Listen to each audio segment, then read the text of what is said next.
Assalamualaikum warahmatullahi wabarakatuh. Nama saya Muhammad Imam Rafi'i dari kelas 2B akuntansi dengan NIM 202212057. Saya di sini akan membacakan hasil kerja saya dengan tujuan untuk memenuhi tugas ujian tengah semester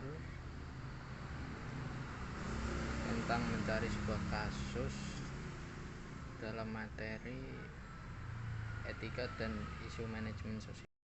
Saya akan mengambil sebuah kasus di Kota Kudus dengan judul uang nasabah Bank Mandiri di Kudus hilang hingga kasusnya persidangan. Muhammad Imam Rafi'i tidak menyangka niatnya mengambil uang di ATM Bank Mandiri miliknya pada 31 Mei 2021 yang lalu akan berbuntut panjang. Saat itu ia tidak bisa mengambil uangnya di Bank Mandiri cabang Karanganyar, Demak dengan kartu ATM miliknya diblokir oleh pihak bank. Teller Bank Mandiri menyarankan Rafi'i untuk mengganti kartu ATM di Bank Mandiri kantor cabang Kudus. Ia pun melakukannya dan mendapat kartu ATM baru. Rafi'i kemudian menarik uang sebesar 20 juta melalui ATM, namun ia terkejut karena saldo yang tersisa hanya 128 juta dari total yang tersimpan di rekening mencapai 5,6 miliar.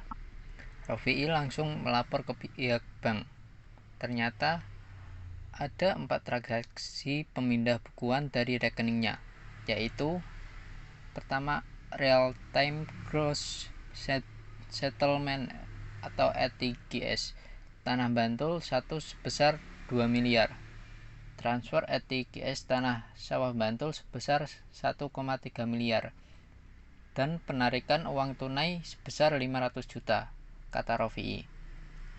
Pihak bank menyebut identitas orang yang memindah bukuan tersebut bukanlah dirinya, lantaran tidak ada kejelasan dari pihak bank. Ia memutuskan bahwa masalah ini ke ranah hukum dengan menggandeng sejumlah kuasa hukum. Ia melaporkan Bank Mandiri atas dugaan penipuan, pencucian uang, hingga pemalsuan dokumen. Kepala Bidang Humas Polda Jateng mengatakan, laporan kasus tersebut sudah diterima. Kasus tersebut ditangani Direktorat Reserse dan Kriminal Khusus atau Ditreskrimsus Polda Jawa Tengah. Sudah diterima dan tangani Krimsus, kata Iqbal seperti dikutip dari kompas.com. Selasa 12 bulan 10 2021. Rafi'i juga mendaftarkan gugatan perdata ke Pengadilan Negeri Kudus pada 21 Oktober 2021. Humas 2 Pengadilan Negeri Kudus Dewantoro mengatakan, persidangan pertama kasus tersebut akan digelar 20 Oktober mendatang. Jika dalam sidang pertama hadir kedua belah pihak, maka diupayakan mediasi. Kalau para pihak, misalnya tergugat tidak hadir, akan dipanggil sekali lagi, ucap Dewantoro kepada awak media. Gugatan dengan klasifikasi perkara perbuatan melanggar hukum itu tercatat dalam nomor perkara 59 per PDTG per 2021 per Pengadilan Negeri Kudus. Dewantoro menjelaskan dalam perkara tersebut penggugat Muhammad Imam Rafi'i menggugat Bank Mandiri, TBK Pusat, Ceki, PT Bank Mandiri Persero TBK Kantor Cabang Kudus. Isi petitum dalam gugatan tersebut bahwa Bank Mandiri telah melakukan perbuatan melanggar hukum yang mengakibatkan penggugat mengalami kerugian sebesar 5,8 miliar. Lalu ada kerugian imaterial berupa perubahan psikologis penggugat karena merasa kehilangan uang yang telah dipercayakan kepada tergugat.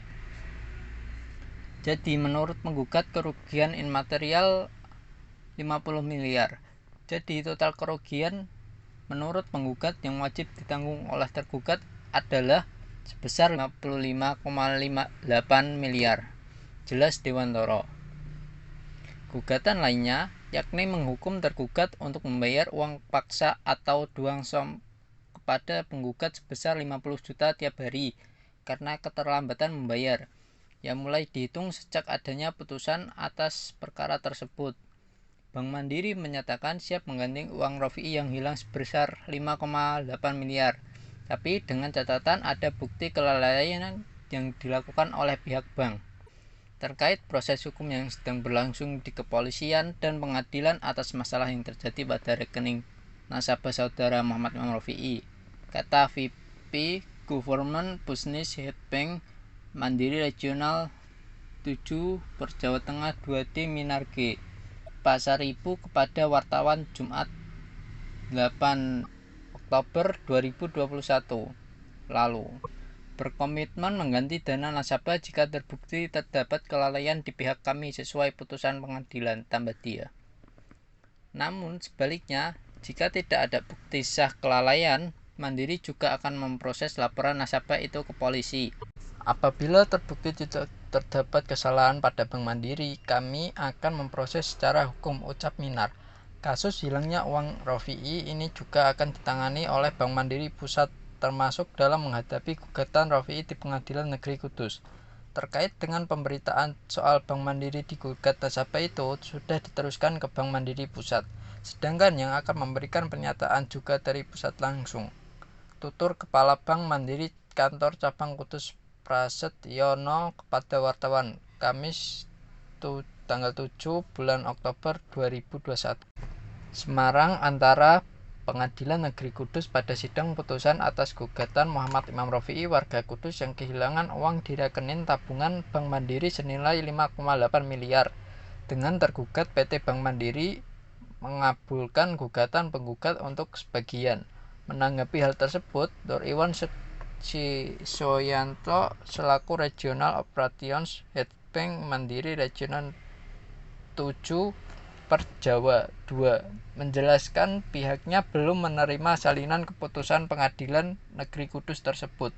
Hingga saat ini kami masih belum menerima salinan keputusan Pengadilan Negeri Kudus atas perkara yang dimaksud, kata Nur Iwan Soyanto. Ia menjelaskan pihaknya juga akan mempelajari terlebih dahulu pertimbangan majelis hakim dalam pengambilan keputusan sebelum memutuskan langkah hukum lebih lanjut atas putusan Pengadilan Negeri Kudus yang dimaksud. Nur Iwan Soyanto menegaskan Bank Mandiri tetap berkomitmen menghormati dan mengikuti seluruh proses hukum yang ada dalam penyelesaian perkara tersebut. Bank Mandiri tetap berkomitmen menghormati dan akan mengikuti seluruh proses hukum yang ada dalam penyelesaian perkara tersebut dengan baik, kata Nur Iwan Soyanto.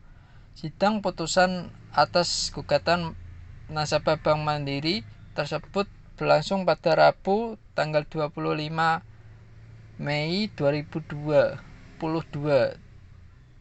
dan dalam pokok perkara hakim mengabulkan gugatan penggugat untuk sebagian, menyatakan bahwa tergugat telah melakukan perbuatan melawan hukum, menghukum tergugat membayar kerugian yang diderita oleh penggugat atas pembobolan rekening sebesar 5,8 miliar, kata Singgih Wahono pada saat pemimpin sidang putusan dan mengabulkan sebagian gugatan. Sementara biaya perkara yang timbul dalam perkara tersebut sebesar Rp399.500 dibebankan kepada tergugat. Sementara gugatan yang tidak dikabulkan majelis hakim yakni terkait gugatan immaterial dan sita jaminan. Sedangkan pemberitahuan ada tidaknya banding dari pihak tergugat menunggu 14 hari, yakni hingga 15 Juni 2022.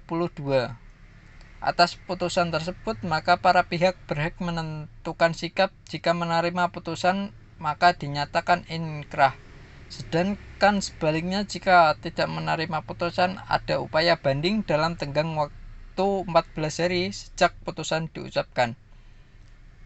Kuasa hukum penggugat Nur Solikin mengaku proses hukum hingga mencapai putusan dikabulkannya gugatan sebagian berlangsung selama 7 bulan karena masing-masing pihak mempunyai hak, bersumber dari kompas.com dan jatengantaranews.com.